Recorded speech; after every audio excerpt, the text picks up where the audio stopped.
নমস্কার বন্ধুরা, সামনে আসছে জামাই ষষ্ঠী স্পেশাল। আজকে একটা কাতলা মাছের রেসিপি আপনাদের সাথে শেয়ার করব। যত যাই বানাই না কেন, জামাইয়ের পাতে কিন্তু এক টুকরো মাছ চাই। তো আজকে যেভাবে আমি কাতলা মাছের রেসিপিটা তৈরি করব, একদমই অন্যরকম খেতে আর একদম অন্যরকম স্বাদের হবে, ঝটপট তৈরিও হয়ে যাবে। এখানে আমি 4 টুকরো কাতলা মাছের পিস নিয়েছি। এতে হলুদ গুঁড়ো হাফ চা চামচ, শুকনো লঙ্কার গুঁড়ো হাফ চা চামচ, আর দেব হাফ চা চামচের মতো সর্ষের তেল। এবার ভালো করে একটু মাছটাকে এগুলো দিয়ে মাখিয়ে নেব।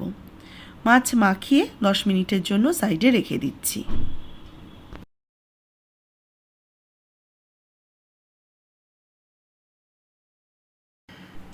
এবার একটা মশলা করব। একটা পাত্রর মধ্যে নিয়ে নিচ্ছি পেঁয়াজ। এখানে পেঁয়াজ কুচি করে নিয়েছি, আমি 1.5 খানা পেঁয়াজ নিয়েছি।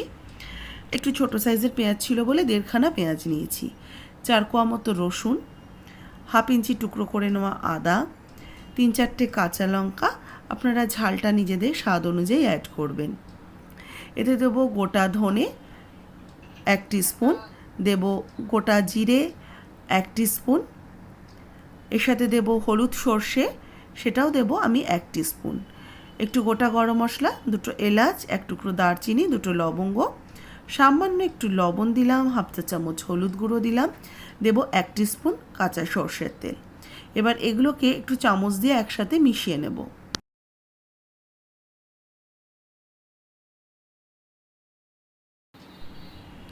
ভালো করে সমস্ত কিছু মিশিয়ে নিয়ে এটাকে মিক্সিং জারের মধ্যে দিয়ে একটা সুন্দর পেস্ট তৈরি করে নেব। এদিকে কড়াইতে দিয়ে দেবো সর্ষের তেল। এখানে প্রায় আমি 3 চামচের মতো সর্ষের তেল দিয়ে দিয়েছি, 3 টেবিল চামচ। তেলটা ভালো করে গরম হয়ে গেলে আগে থেকে ম্যারিনেট করা মাছগুলোকে দিয়ে দেবো ভেজে নেওয়ার জন্য। মাছটাকে কিন্তু আমি একটু কড়া করে ভাজবো, যেহেতু এটা একটু কালিয়ার মতো হবে, সেজন্য একটু কড়া করে মাছটা ভাজলে খেতে ভালো হবে। মিডিয়াম আঁচে রেখে মাছগুলোকে মিনিট 5 একটা পিঠ হতে দেব। এক পিঠ হয়ে গেলে এগুলোকে উল্টে দেব। তবে একটা সাইড হতে থাক, একটু সময় লাগবে হতে। এক পিঠ হয়ে গেছে, উল্টে আরেকটা পিঠ ভেজে নিচ্ছি। আর আজকের এই মাছের রেসিপিটা একটু বড় সাইজের কাতলা মাছ দিয়েই কিন্তু খেতে ভালো হবে।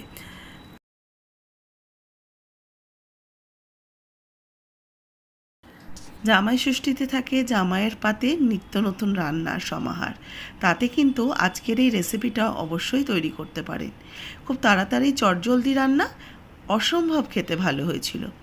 আমরা যখন রেসিপিটা তৈরি করি, খাওয়ার পর আপনাদের সাথে শেয়ার করি কীরকম হয়। ভালো না হলে অনেক রেসিপি আছে, শ্যুট করেও দিতে পারিনি, কারণ পরে দেখেছি সত্যি খেতে ভালো হয়নি। তো আজকের রেসিপিটা আপনাদের যদি ভালো লাগে অবশ্যই আমাকে কমেন্টস করে জানাবেন। মাছগুলোকে তুলে নিয়েছি। এবার ওই মাছ ভাজার তেলের মধ্যে আমি একটা তেজপাতা আর একটু কালো জিরে ফোড়ন দিয়ে দিচ্ছি। যেহেতু এর মধ্যে সর্ষে বাটা দিয়েছি, তাতে কিন্তু কালো জিরেটা যাবে বলে কালো জিরেটা আমি ফোড়নে দিলাম। আঁচটাকে একদম মিডিয়ামে রেখেছি। দিয়ে দিচ্ছি 1 টিস্পুন ভরে হলুদ গুঁড়ো আর 1 টিস্পুন ভরে কাশ্মীরি লাল লঙ্কার গুঁড়ো।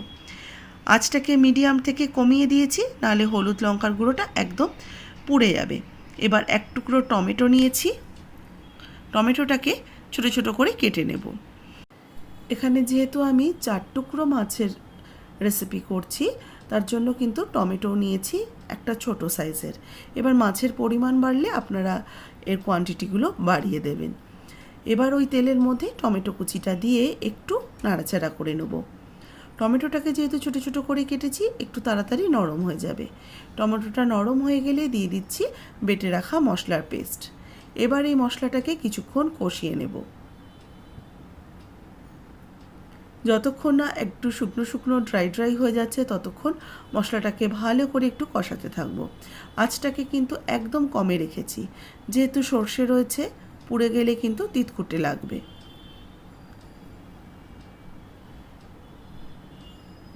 মশলাটা বেশ ভালো করে দেখুন কষানো হয়ে গেছে, কারণ তেল ছাড়তে শুরু করেছে। ওপরে যখন দেখবেন একটু বেশ তেল তেল ভেসে উঠছে, তখন বুঝবেন মশলাটা ভালো করে কষানো একদমই হয়ে গেছে। এবার এর মধ্যে স্বাদ মতো লবণ দিয়ে দিচ্ছি। মশলা বাটার সময় সামান্য একটু লবণ দিয়েছিলাম, সেটা বুঝেই বাদবাকি লবণটা অ্যাড করলাম। ভালো করে মিক্সড করে নিচ্ছি। আরও একটু আস্তে আস্তে কিন্তু মশলাটা বেশ ড্রাই হয়ে গেছে। আঁচ কম রেখে সুন্দরভাবে মশলাটাকে ভালো করে কষিয়ে নিচ্ছি। ঠিক এই পর্যায়ে অবধি মশলা কষিয়ে নিয়ে এবার এর মধ্যে ঈষদ উষ্ণ গরম জল দিয়ে দিচ্ছি। এখানে প্রায় 1.5 কাপের মতো আমি জল অ্যাড করব। যেহেতু কালিয়া করব, এটা কিন্তু ঝোল হবে না, একটু গামাখা হবে। ঝোলটা একটু যখন ফুটে উঠেছে, ভেজে রাখা মাছের টুকরোগুলো একটা একটা করে দিতে থাকবো।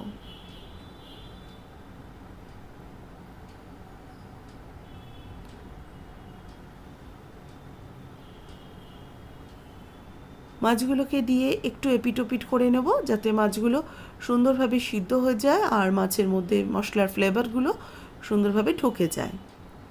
মিডিয়াম আঁচে একটু ফুটিয়ে নিয়ে 2টো চেরা কাঁচা লঙ্কা ওপর থেকে ছড়িয়ে দিলাম। এতে কিন্তু অন্য কিছু আর দেওয়ার প্রয়োজন নেই, সমস্ত কিছুই এর মধ্যে দেওয়া রয়েছে। চাইলে সামান্য একটু ধনেপাতা কুচি অ্যাড করতে পারেন।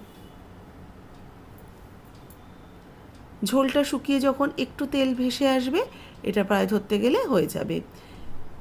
এবার এই আঁচটাকে কমিয়ে রেখে আমি নামিয়ে সার্ভ করে দেব। দেখুন কি সুন্দর একটা রং ভেসে এসছে। এবার বুঝতে পারছেন রান্নাটা কতটা সুন্দর হয়েছে আর কতটা ইউনিক হয়েছে। সুন্দরভাবে কিন্তু তেলটা ছেড়ে এসছে, রংটাও দারুণ হয়েছে। কেমন লাগলো আজকের এই মাছের কালিয়ার রেসিপি অবশ্যই জানাবেন। ভালো লাগলে লাইক শেয়ার করবেন, যারা নতুন দেখছেন সাবস্ক্রাইব করে নেবেন। অনেক কিছু রেসিপি তো করতে হয় রান্নাবান্না, তাতে কিন্তু একসাথে যদি মশলা বেটে এরকম একটা কালিয়া তৈরি করতে পারেন, বেশিক্ষণ সময়ও লাগবে না, ঝটপট তৈরি হয়ে যাবে। আর খেয়ে কিন্তু সকলেই এর প্রশংসা করবে। রেসিপি ভালো লাগলে কমেন্টস বক্সে জানাতে ভুলবেন না। ভালো লাগলে লাইক করবেন, শেয়ার করবেন, যারা নতুন দেখছেন সাবস্ক্রাইব করবেন। ফেসবুক পেজের বন্ধুরা পেজটাকে অবশ্যই ফলো করে রেসিপিটাতে একটা লাইক করে দেবেন। আর কেমন লাগলো সেটাও কমেন্টস করে জানাতে ভুলবেন না।